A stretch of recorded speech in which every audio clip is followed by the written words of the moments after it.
Olá, pessoal. Então, vamos continuar nossa série de aulas sobre histologia humana. Vamos falar sobre os próximos tipos, então, de tecido conjuntivo: ósseo, adiposo e hematopoético e sanguíneo hoje. Certo? Então, segue aí. Vamos falar agora sobre o tecido ósseo. Gente, tecido ósseo, estou vendo aqui, estou observando aqui um corte nesse sentido, assim, ó. Então, tô atravessando o meu osso e tô olhando ele de cima. O que eu tô vendo? Vasos sanguíneos, que estão tingidos de roxo bem escuro aqui. E aí, cada espacinho roxinho é um espacinho preenchido por uma célula. E a matriz óssea está fazendo esses círculos concêntricos aqui. Os sistemas de Havers. Então, olha só. Tenho canais que são percorridos por vasos, certo? E aí dentro do osso eu tenho um osso esponjoso, que é um osso preenchido por medula óssea, tá? Se for medula óssea vermelha, medula óssea produtora de sangue, e aí ela tem que sair de dentro do osso de alguma forma, tudo bem? O osso é um tecido vivo, a gente pensa nele como sendo uma coisa morta, porque a parte que é matriz, mineralizada, ela permanece... não decompõe com tanta facilidade, ela permanece aí durante um bom tempo depois que a gente morre. Então a gente fica com essa imagem de que o osso é uma coisa morta, mas não é morto, é vivo, tem muitas células, muitas dentro dele. Por isso que quando ele quebra, a gente consegue consertar. É só você grudar uma parte com a outra que estava separada dela. Eu tenho células que chamam osteoclastos, que vão comer aquele pedaço do osso, e aí os osteoblastos vão formar novamente as fibras. Tudo bem? A gente consegue sempre observar, quem tem mais prática consegue observar, numa radiografia, por exemplo, os locais que já houve fratura no corpo de uma pessoa. Por quê? Porque fica até mais denso o tecido no lugar onde houve reparação de uma fratura do que aonde não houve reparação de fratura. Fica mais denso aonde houve cicatrização do osso. Tudo bem? E aí aqui a gente observa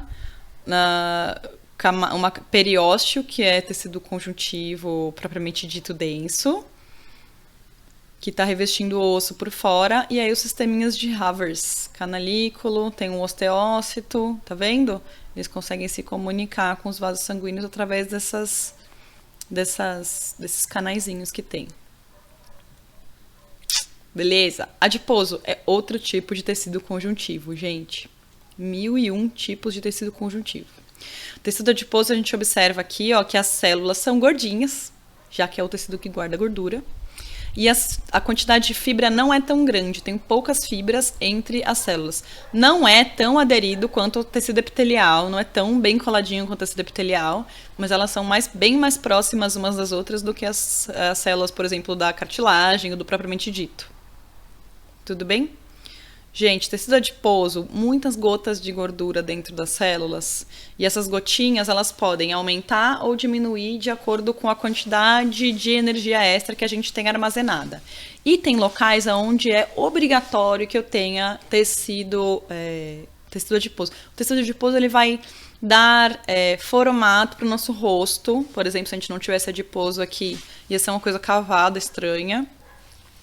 Não ia conseguir, não ia ter proteção também na minha face, porque isso protege qualquer impacto que eu sofrer no rosto. As minhas bochechas, que são a maior porção do rosto, vão proteger os meus ossos, os meus dentes contra os impactos, porque o tecido adiposo tem essa função também de absorver impacto. O que mais? Eu tenho tecido adiposo nas pontas dos dedos, nessa parte aqui da mão. Eu tenho tecido adiposo revestindo os glúteos.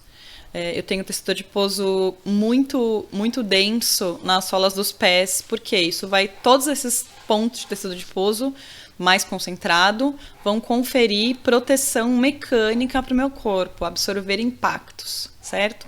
Evitar que meus ossos se impactem com o ambiente, porque bater o osso dói pra caramba e pode danificar o osso, tudo bem? O que mais? Tecido conjuntivo adiposo por baixo de toda a minha pele, tudo bem? Quando a pessoa chega numa idade, interessante isso aqui, ó. Quando a pessoa é fêmea e chega numa idade pós-menarca, pós-primeira menstruação, ela vai geralmente começar a concentrar gordura em pontos específicos do corpo, porque o tipo de deposição de gordura feminina e masculina é diferente. Dependendo então da proporção de hormônios que você tem entre os hormônios sexuais femininos e masculinos, você vai depositar gordura de formas diferentes. Sendo uma deposição de gordura masculina ou infantilizada, eu tenho deposição mais ou menos por igual por baixo de toda a minha pele.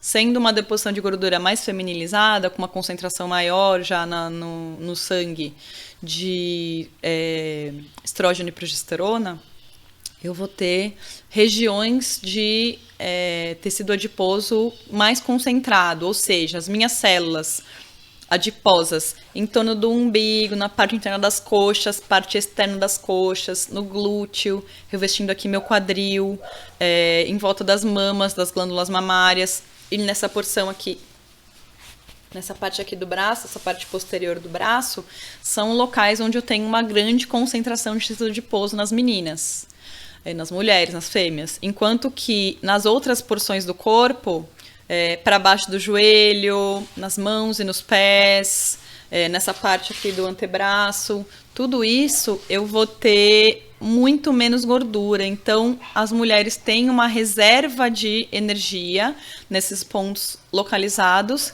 que tem a ver com as funções reprodutivas, tipicamente femininas, e não tem tanta gordura no restante do corpo, por isso a tendência de sentir mais frio, geralmente.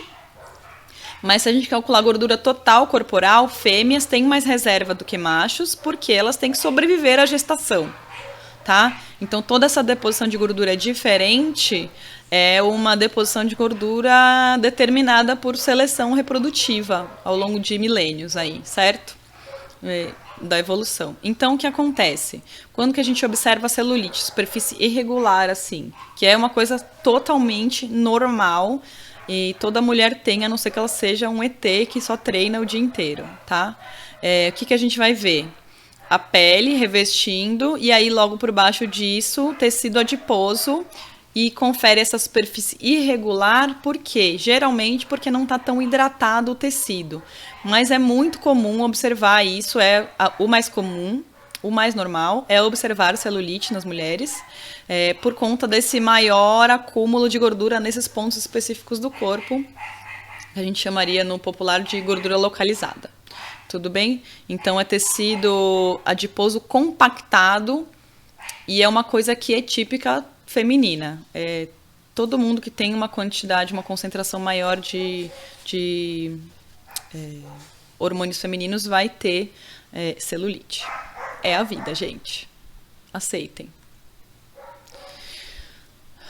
Olha lá, então. Eu tenho fibras, âncoras, que são de tecido conjuntivo, que vão servir para conectar a fáscia da musculatura com a pele, certo? E aí, então, nesses pontos de ancoragem, quando eu tenho um pouquinho mais de gordura depositada naquele local, fica um afundadinho ali, que dá aquele efeito de casca de laranja que a gente fala. O que a gente pode fazer para amenizar essa aparência? Tá vendo? Tem irregularidades que são saudáveis. Quando está exagerado, é porque tem uma quantidade um pouco maior de gordura depositada nesse lugar. Não chamaria de não saudável propriamente. Tem que ver aí todo um conjunto de coisas, tá? Mas o que a gente pode fazer para amenizar esse aspecto irregular da pele? Toma água. Hidrate-se. Quanto mais hidratado tiver, melhor vai ser o aspecto, mais uniforme vai ser o aspecto da pele. Porque o tecido conjuntivo é o que armazena mais água. Então tá, e agora a gente vai falar sobre o conjuntivo hematopoético. Gente, o conjuntivo hematopoético é o conjuntivo, a medula óssea vermelha, e ele vai o quê? Fabricar células sanguíneas, certo? E a gente tem também outros tipos de medula óssea. A gente tem medula óssea amarela, que a gente está observando aqui, ó, dentro do fêmur de uma pessoa adulta. É bem comum ter, especialmente nos adultos mesmo, passando 30 anos. A gente consegue observar sempre tecido adiposo dentro do osso, que vai ser medula óssea amarela, não vai ser medula óssea vermelha.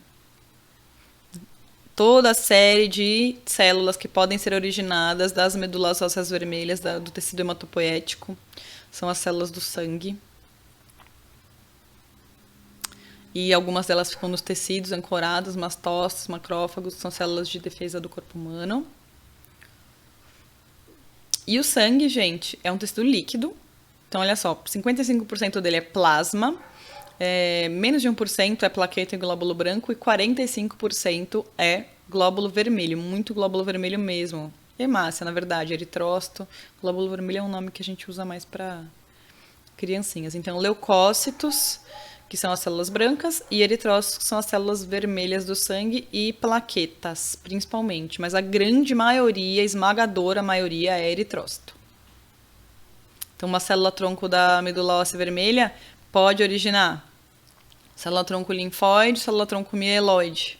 A mieloide pode virar um mieloblasto, que vai ser um tipo de leucócito, ou pode originar megacariócitos, que vão virar plaquetas, ou pode originar hemácias. E se for uma célula-tronco linfóide, vai originar um linfoblasto, que pode virar um leucócito também.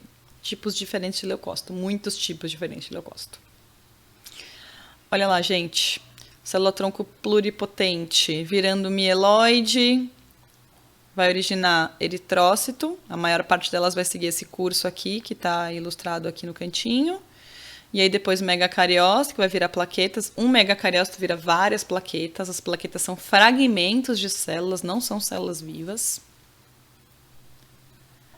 E aqui a gente consegue observar também outros tipos, ó, monoblasto, mieloblasto eosinofílico vai virar eosinófilo, que são as células que a gente tem mais quando a gente tem alergia.